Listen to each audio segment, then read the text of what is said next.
आखिर के पाठक गए पर सब कुछ लेकर गए। शिक्षा विभाग के पास अब नहीं रहा वो शान और बान। शिक्षकों का हर मोड़ पर अब राह हुआ आसान। नमस्कार और आदाब आप तमाम दर्शक बंधुओं को। मैं हूँ एसके चौधरी। दोस्तों, आखिर एसीएस के पाठक लंबी छुट्टी पर यानी 28 दिनों की छुट्टी पर चले ही गए हैं।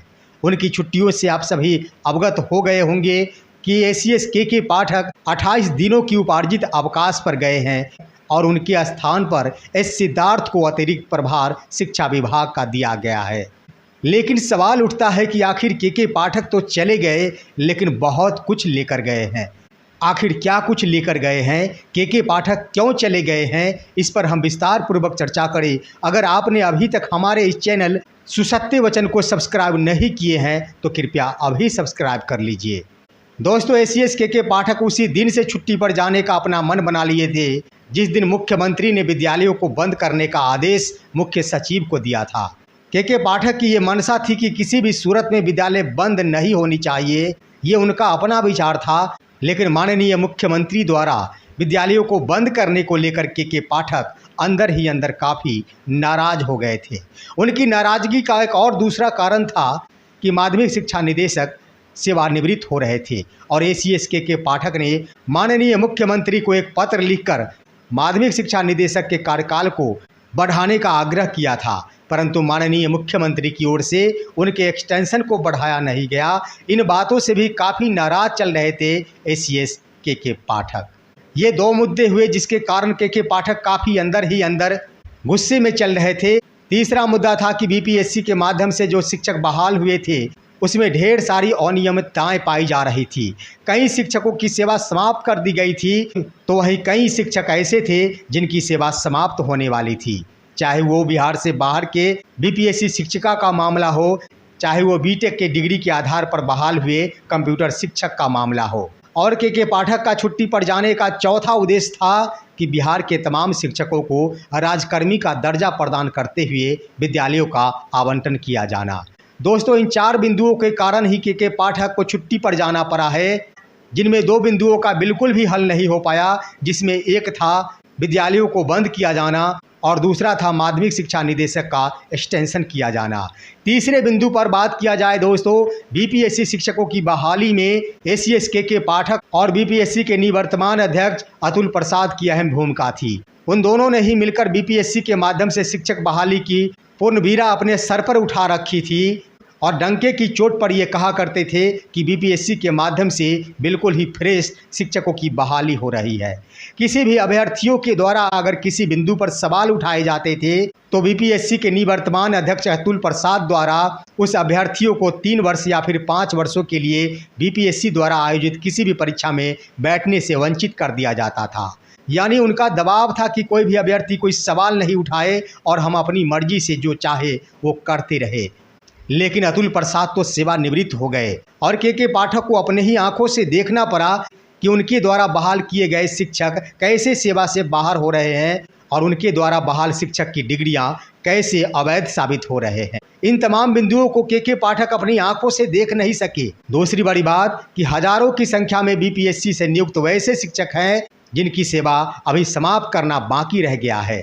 के पाठक आखिर बीपीएससी शिक्षकों की बहाली संबंधी पूर्ण बीड़ा अपने सर पर उठा रखी थी, जिसके कारण बीपीएससी से बहाल तमाम शिक्षक के पाठक के काफ़ी प्रिय भी लग रहे थे। बार बार के पाठक द्वारा बीपीएससी शिक्षकों के मुंह पर बड़ाई भी की जाती थी, लेकिन जब कार्रवाई की बातें आती थी तो एक कदम पीछे भी नहीं हटते के पाठक और उन पर एक से बढ़कर एक कार्रवाई कर देते थे। लेकिन सवाल आया कि आखिर बीपीएससी शिक्षक हजारों की संख्या में हटेंगे, तो ये मुद्दा के पाठक को काफ़ी ठेस पहुंचाया और इसी प्रमुख बिंदु के कारण के पाठक लंबी छुट्टी पर चले गए हैं। निश्चित रूप से उनके चले जाने से बीपीएससी के माध्यम से बिहार से बाहर की वो तमाम शिक्षिकाएं जो महिला आरक्षण के आधार पर बहाल हो गई है, उनको सेवा से हटना पड़ेगा और ऐसे शिक्षिकाओं की संख्या हजारों में है। और कंप्यूटर शिक्षक की बात कर ली जाए जो बीटेक के आधार पर बहाल हुए हैं, हाईकोर्ट का आदेश है कि उनकी सेवा की समाप्ति की जाए। ऐसे शिक्षकों की संख्या की गिनती की जाए तो 50,000 से ऊपर संख्या गिनती में आ जाएंगी। आखिर बीपीएससी शिक्षकों की बहाली के पाठक ने की है। इससे स्पष्ट होता है कि के पाठक नहीं चाहते कि बीपीएससी से बहाल शिक्षकों की सेवा समाप्त हो। क्योंकि जब कार्रवाई की बात आई तो के पाठक आखिर छुट्टी पर चलते बने। आप पिछले छुट्टी पर भी गौर किए होंगे दोस्तों, जब बीपीएससी शिक्षकों के थंब इम्प्रेशन का मिलान किया जा रहा था, जब बीपीएससी शिक्षकों के प्रमाण पत्रों की जांच करने की बात आई थी, उस वक्त भी के पाठक 15 दिनों की छुट्टी पर चले गए थे।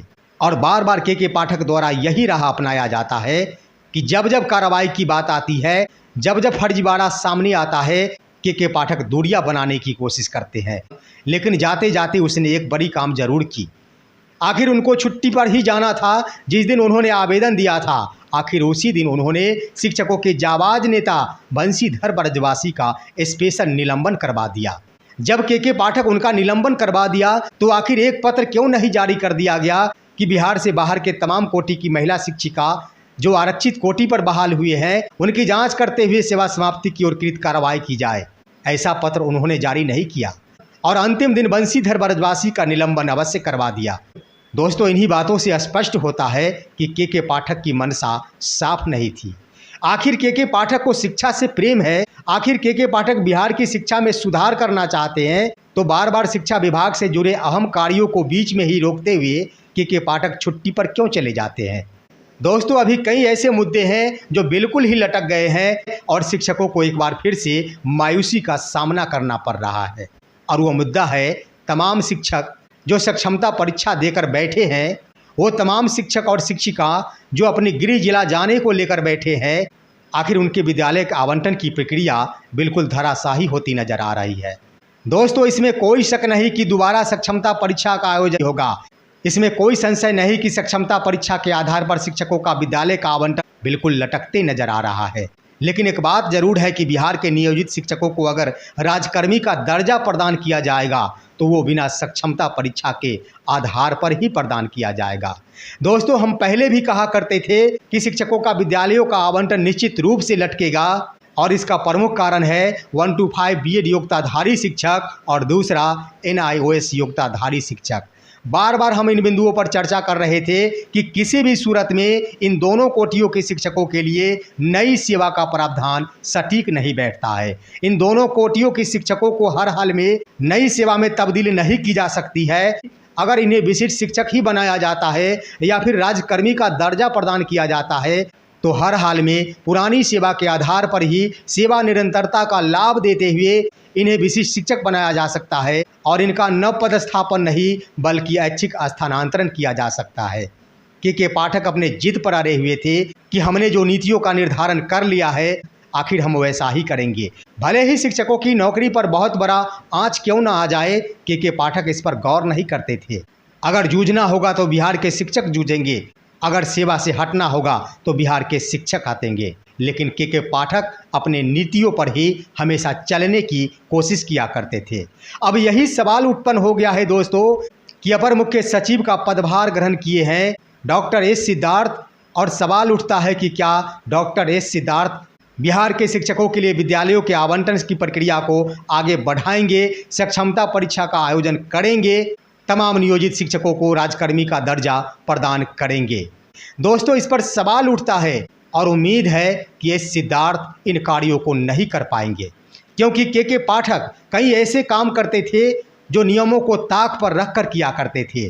डॉक्टर एस सिद्धार्थ नियमों को ताक पर रखकर किसी भी कार्य को करने वाले पदाधिकारी नहीं है। वो नियमों के अनुकूल ही चला करते हैं, संवैधानिक तरीकों से चला करते हैं, इसलिए उनके द्वारा विद्यालयों का आवंटन की प्रक्रिया नहीं की जा सकती। सक्षमता परीक्षा फेज 2 का आयोजन करना संभव प्रतीत नहीं होता है, प्रधान शिक्षकों की बहाली संभव प्रतीत नहीं होती है। इसीलिए हमने कहा था कि आखिर के पाठक गए परंतु सब कुछ लेकर गए।